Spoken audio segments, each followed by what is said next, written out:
Hello everyone, आज हम पढ़ेंगे इंग्लिश एनसीईआरटी क्लास 5th का चैप्टर राउंड द वर्ल्ड। इस चैप्टर में जो राइटर हैं, that evening they were on the train from San Francisco to New York which was 3786 miles away.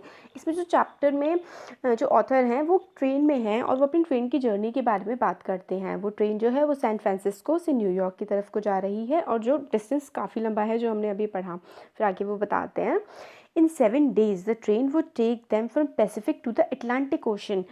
तो जो ट्रेन है उन्हें 7 दिन में पैसिफिक से अटलांटिक ओशन की तरफ लेके गई। पैसिफिक और अटलांटिक ओशन काफ़ी दूर दूर हैं एक दूसरे से, तो वो पैसिफिक से अटलांटिक ओशन में उन्हें पहुंचा दिया। The train stream through California at full speed, और कैलिफोर्निया से वो काफ़ी तेज़ स्पीड में चली। It crossed steep mountain slopes, deep canyons and hair-raising curves, moving through a few tunnels and bridges. और जो ट्रेन है वो काफ़ी ज़्यादा संकरी माउंटेन से निकली। डीप कैनियन, देखिए कैनियन होता है, मान लीजिए चारों तरफ मतलब दो तरफ हैं, बहुत ज़्यादा थोड़ा ऊंचा ऊंचा सा एरिया बना हुआ है और बीच की तरफ थोड़ी खाई खाई सी है। जैसे कि मैं आपको इसमें से बता के दिखा देती हूँ। एक ब्रश ले लेते हैं। जैसे कि ये एरिया है, ऐसा करके ऐसा दो साइड से एरिया बना हुआ है और ये थोड़ा काफ़ी ज़्यादा ऊंचा है। इसका जो बीच का एरिया होता है ये नीचे तरफ होता है और यहाँ पे काफ़ी ज़्यादा ऊंचाई होती है दोनों तरफ। जो एरिया होता है ना नीचे की तरफ गहरा, दोनों साइड से थोड़ा थोड़ा ऊंचा, इसको बोलते हैं हम कैनियन। तो वो जो ट्रेन थी वो स्टीप माउंटेन से निकल रही थी, कैनियन से निकल रही थी, और मतलब हेयर राइजिंग कर्व, आपके मतलब रोंगटे खड़े हो जाएं ऐसे ज़्यादा वो कट्स ले रही थी माउंटेन से, टनल से और ब्रिजेस से। Suddenly the train slowed down as a herd of buffaloes charged across the railway track। और फिर एकदम से क्या हुआ, जो ट्रेन हो गई वो धीरे पड़ गई क्योंकि जो बफलोज थी, जो भैंसें थी, उनका एक झुंड जो रेलवे ट्रैक था उसके बीच में से क्रॉस कर रहा था। The train was force to stop till the position pass like a great blow rain. और ट्रेन को रुकना पड़ा उसकी वजह से, क्योंकि वो जो पोजीशन, जो बफेलोज का झुंड था वो काफ़ी सारा था, काफ़ी सारी बफेलोज थी, वो वहाँ से निकल रहा था और उनके लिए ट्रेन को रोकना पड़ा। और वो क्या थी, वो ऐसा लग रहा था कि कोई एक रिवर बह रही हो बहुत ज़्यादा तेज़ी से, क्योंकि वो बहुत सारी थी इसलिए ऐसा लग रहा था। The herd took a full 3 hours to cross the tracks. और हर्ड ने, जो झुंड था, हर्ड का मतलब होता है झुंड, उसने पूरे 3 घंटे लिए निकलने के लिए रेलवे ट्रैक पे से। Night had fallen by the time the train could move. और रात हो चुकी थी जब तक जो ट्रेन है वो दोबारा चल पाती। The train headed for the steep mountains. और वो फिर से स्टीप मतलब संकरी, जो बिल्कुल ही स्ट्रेट स्ट्रेट चली जाती है जिसमें ज़्यादा कोई कर्व्स नहीं होते ना, वो होता है स्टीप। इस तरीके की माउंटेन्स। एक बार चलिए हम इसको भी देख ही लेते हैं। हाँ, ब्रश है, ऐसे करके जो माउंटेन होती है ना, ब्रश एक बार लेना पड़ेगा हमें। जो स्टीप माउंटेन होती है वो हमारी इस टाइप की होती है कुछ। देखिए स्टीप माउंटेन कुछ ऐसी होती है, ऐसे करके और ऐसे करके, जो बिल्कुल स्ट्रेट, बिल्कुल सीधी होती है, कोई कर्व्स नहीं होते हैं ना, वो उसको हम बोलते हैं स्टीप माउंटेन। तो जो ट्रेन थी वो काफ़ी ज़्यादा स्टीप माउंटेन से निकल रही थी। This was the most difficult part of the journey with its winding roads. और जब वो वहाँ से स्टीप माउंटेन से निकल रही थी वो काफ़ी ज़्यादा मतलब डिफ़िकल्ट पार्ट था जर्नी का।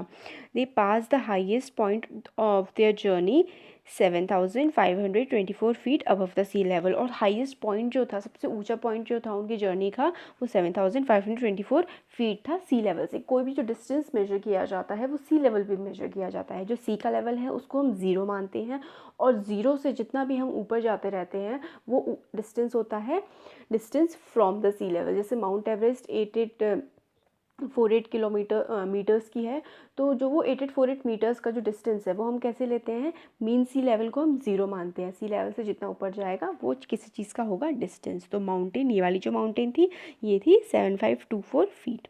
After the passengers had taken their breakfast the train gave a shrill whistle and break with a jerk and came to a halt. फिर क्या हुआ, जब सुबह हो चुकी थी, अब जो पैसेंजर्स थे, यात्री थे, उन लोगों ने अपना ब्रेकफास्ट खा लिया था, तभी क्या हुआ, ट्रेन ने बहुत ही एक तीखी सी विसल दी और फिर रुक गई। बहुत ज़्यादा जर्क होता है ना, एकदम से झटका लग जाना, एकदम झटके से रुक के खड़ी हो गई। हॉल्ट मतलब रुक जाना।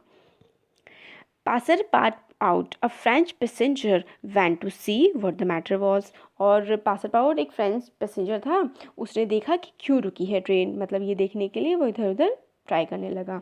There was nothing to be seen, कुछ भी नहीं दिख रहा था।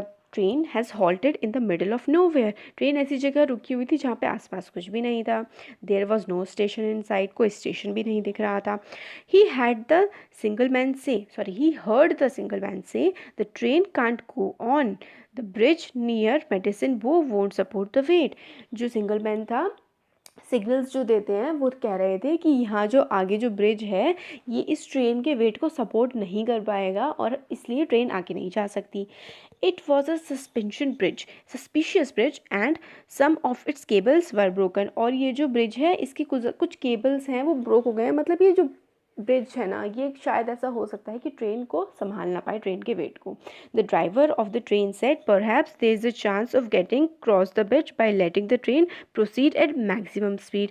तो जो ड्राइवर होता है वो कहता है कि हो सकता है शायद हम ट्रेन को निकाल पाएँ अगर हम ट्रेन को बहुत ही ज़्यादा तेज़ी से इस ब्रिज पर से निकालें तो। All board said the conductor. The passenger got on the train and the driver reversed the train for nearly a mile। और फिर क्या हुआ कि सारे के सारे लोग ऊपर वापस से चढ़ गए ट्रेन में, और जो पैसेंजर भी चढ़ गए जितने भी लोग थे, और जो ड्राइवर था उसने ट्रेन को रिवर्स किया, मतलब उल्टी तरफ चला दिया लगभग 1 मील तक के डिस्टेंस के लिए। Then he gave another whistle, फिर उसने एक और सीटी बजाई। The train began to move forward so fast that it was frightening, और फिर उससे ट्रेन इतनी ज़्यादा तेज़ चलने लगी कि राइटर जो था उसको डर लग रहा था। फ्राइटनिंग का मतलब होता है डरावना। The passengers had the feeling that the train was not resting on the tracks but on floating through air। Passengers को ऐसा लग रहा था कि वो ट्रेन इतनी ज़्यादा तेज़ चल रही थी, तो ऐसी फील आ रही थी कि वो ट्रैक्स पे नहीं चल रही, हवा में उड़ रही है। As the engine shrinked and the train shrugged, they were over the bridge in a flash। और जो इतनी तेज़ चल रही थी वो ट्रेन, तो उनको ऐसा लगा जो ब्रिज था ना वो बहुत ही ज़्यादा जल्दी से पार हो गया। As soon as they passed over the Medicine River, the bridge crashed down into the raging water below। और जैसे ही जो ट्रेन है उसने पास किया मेडिसिन ब्रिज को, जो मेडिसिन रिवर के ऊपर जो ब्रिज बना हुआ था वो पूरा का पूरा टूट गया। The train continued its course that evening without interruption. और फिर उस शाम को जो ट्रेन थी वो बिना किसी रुकावट के आराम से चलती रही। As the train move forward the next day it was suddenly attacked by hundreds of Sioux Indian, a tribe of native red Indians. तो फिर अगले दिन क्या होता है कि जो ट्रेन होती है वो उस पर अटैक हो जाता है जो नेटिव ट्राइब होता है वहाँ का, जिनको रेड इंडियंस बोलते हैं। जो क्या होता है ना, एक्सप्लोरेशन के लिए जो लोग निकले थे इंडिया को ढूंढने के लिए, वो हर जगह इंडिया को ढूंढ रहे थे। इंडिया की बहुत ज़्यादा इंपॉर्टेंस थी पहले भी, और जैसे कि आज फिर से बन रही है। तो वो उनको जो भी लैंड मिलता था वो उसको इंडिया नाम दे देते थे। वो इंडिया तो ईस्टर्न साइड है यूरोप से, वो निकले थे वेस्टर्न साइड भी उन्हें जो लैंड मिला उन्होंने उसका नाम भी रख दिया कि ये भी इंडिया है। और वहाँ के जो नेटिव्स थे, वहाँ के जो मूल निवासी थे, उनको वो लोग कहने लगे रेड इंडियंस, क्योंकि वो धूप की वजह से और वहाँ की जो एनवायरमेंटल कंडीशंस की वजह से उनके जो स्किन का कलर है वो रेड हो गया था। इसलिए जो ट्रैवलर्स थे या फिर सीकर्स थे जो जगहों को ढूंढ रहे थे, उन्होंने उनको रेड इंडियंस नाम दे दिया। Many of them appeared from all sides, jumped on to the moving train and pulled themselves up the steps। और कुछ लोग मतलब इधर उधर से ट्रेन की तरफ चढ़ने लगे। They were armed with rifles, और उनके पास बंदूकें थी। Some of the travelers had revolvers, और कुछ ट्रैवलर्स के पास भी रिवॉल्वर्स थी। They defended themselves bravely by answering with pistol shots। और जो पैसेंजर थे उनके पास जो पिस्टल्स थी उन्होंने भी खुद को डिफेंड किया पिस्टल से शूट करके। Conductor cried out the train must be stopped और वी आर लॉस्ट। फिर कंडक्टर ने कहा कि ट्रेन को रोकना पड़ेगा वरना हम खो जाएंगे। I will go said pass A part out. He opened a door and unseen by the red Indians he slipped under the racing train and holding on the chains he slowly reach the engine. और जो पैसर out था, जो French passenger हमने पहले पढ़ा था, उसने door open किया और रेड इंडियंस उसे देख ना पाए, इस तरीके से वो ट्रेन के नीचे से खिसक गया और ट्रेन खींची और इंजन की तरफ बढ़ने लगा।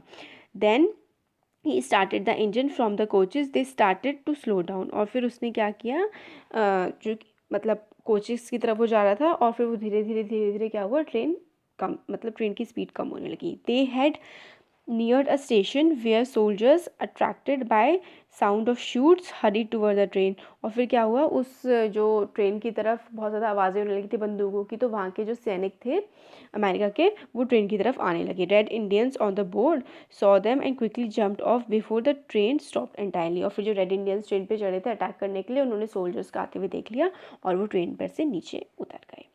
तो इसमें हमारी जो पूरी स्टोरी थी, इसमें जो ऑथर हैं वो ट्रैवल कर रहे थे न्यूयॉर्क से, कहाँ को जा रहे थे वो, देखिए यहाँ पे हमें बताया गया है पोएम में, वो जा रहे थे सैन फ्रांसिस्को से न्यूयॉर्क, और उनको काफ़ी ज़्यादा लंबा टाइम लगा था, लगभग 7 दिन की उनकी जर्नी थी। उनकी जर्नी में क्या क्या हुआ उसकी उन्होंने पूरी की पूरी स्टोरी बताई थी। पहली जो था वो था बफलो उनको मिल गई थी, और उसमें 3 घंटे लग गए थे बफलो उसके हर्ट को निकलने के लिए।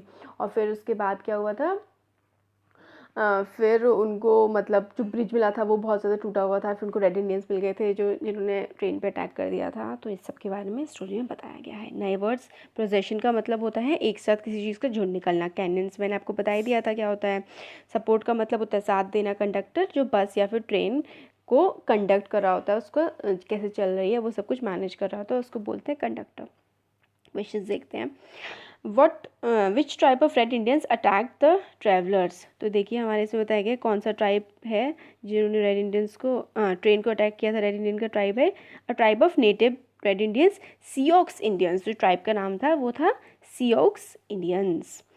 Question number 2, which was the highest point of the journey. Highest point क्या था जर्नी का, वो जो हमने माउंटेन के बारे में देखा था, जिसका जब मैंने आपको माउंट एवरेस्ट के बारे में बताया था, वो है देखिए यहाँ पर हाईएस्ट पॉइंट था रॉकी माउंटेन्स।